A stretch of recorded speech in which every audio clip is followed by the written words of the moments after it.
Assalamualaikum warahmatullahi wabarakatuh. Perkenalkan, nama saya Ana Lestari, NIM J310190224 dari SIFH. Di sini saya akan melaksanakan praktikum teknologi pangan dengan materi uji threshold. Sebelum masuk ke proses uji threshold, saya akan menjelaskan mengenai apa itu uji threshold. Yuk, simak penjelasan saya tentang uji threshold. Jadi, uji threshold merupakan salah satu uji yang digunakan untuk menseleksi panelis dengan cara menilai ambang batas panelis.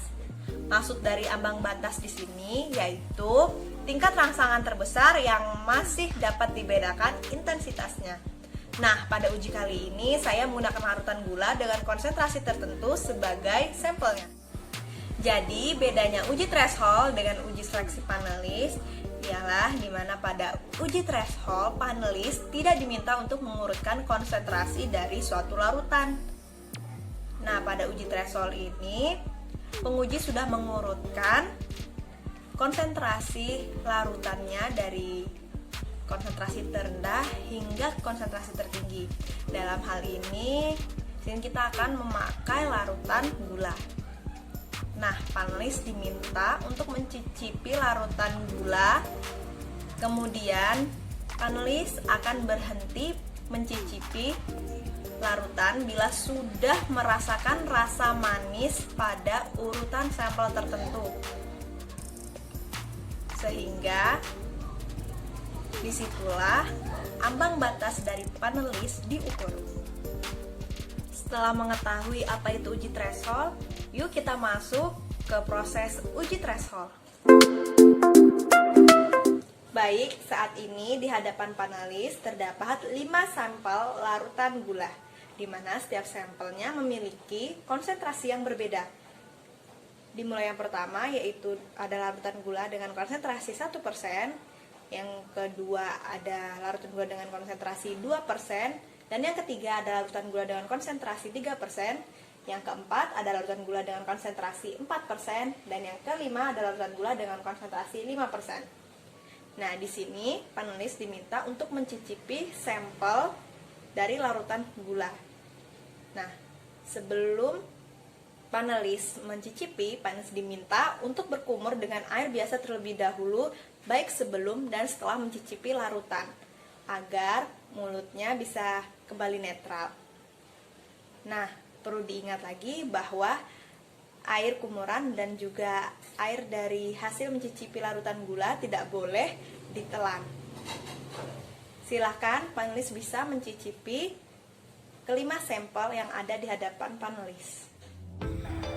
Sini panelis berkumur terlebih dahulu dengan air biasa, kemudian dibuang, tidak boleh ditelan. Selanjutnya barulah panelis mencoba sampel yang pertama.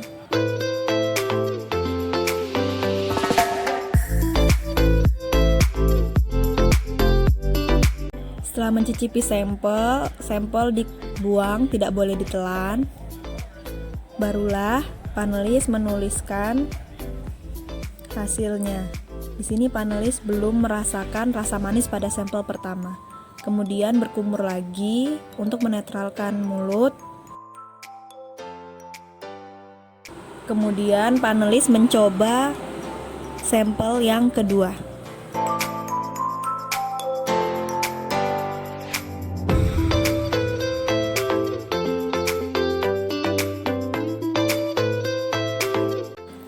Di sini panelis masih belum merasakan rasa manis, sehingga lanjut ke sampel ketiga.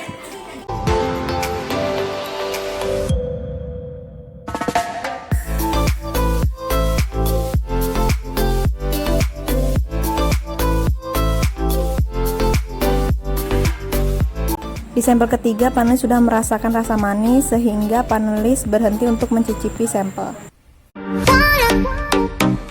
Baik, di sini saya akan menjelaskan mengenai hasil dari uji threshold.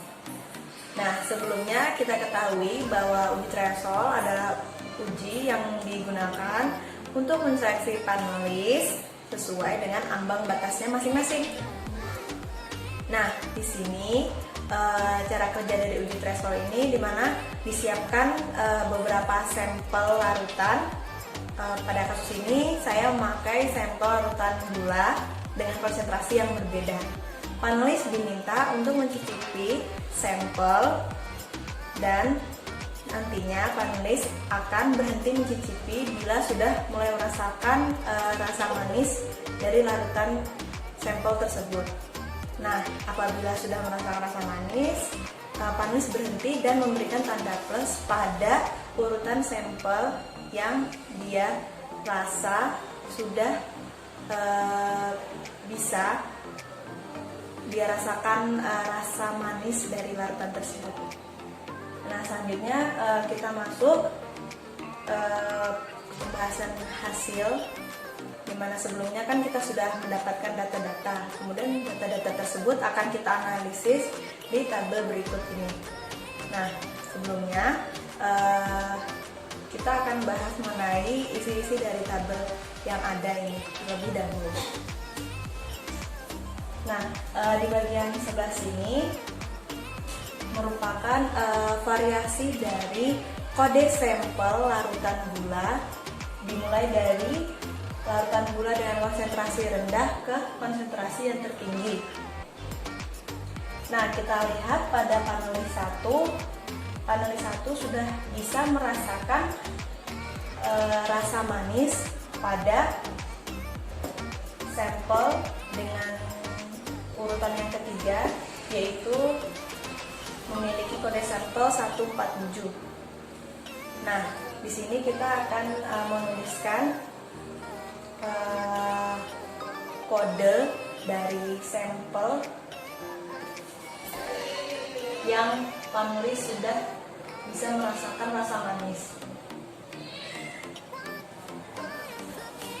Nah, kemudian kita lanjut ke panelis yang kedua. Panelis kedua sudah bisa merasakan pada sampel yang kedua dengan kode 503. Nah, kita akan menuliskan kodenya.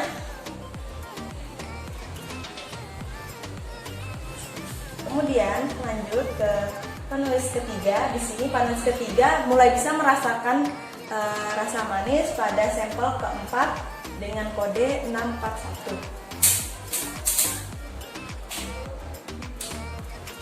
Nah, kemudian untuk panelis yang keempat, di sini dia sudah bisa merasakan rasa manis pada sampel kedua dengan kode 503.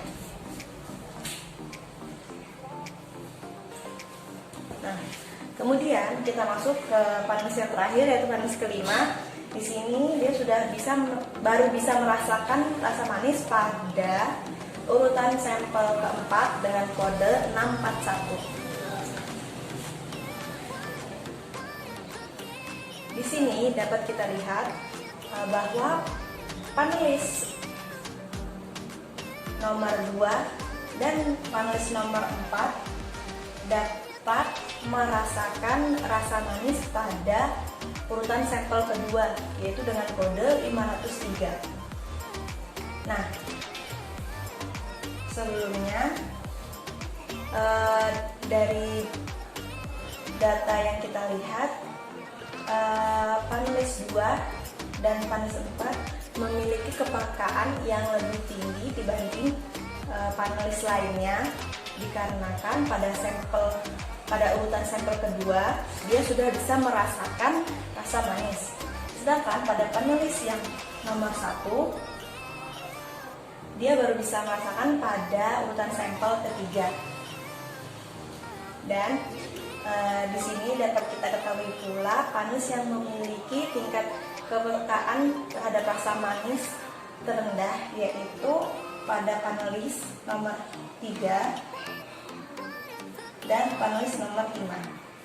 Sehingga dapat kita simpulkan bahwa panelis nomor 3 dan panelis nomor 5 tidak bisa masuk ke dalam kategori panelis yang akan mencoba pada produk yang sebenarnya nanti.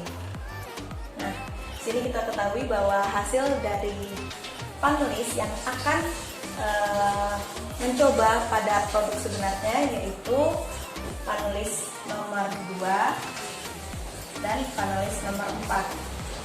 Nah, tetapi di sini kita memiliki urutan minimal panelis, yaitu di mana minimal panelis merasakan pada urutan sampel ketiga.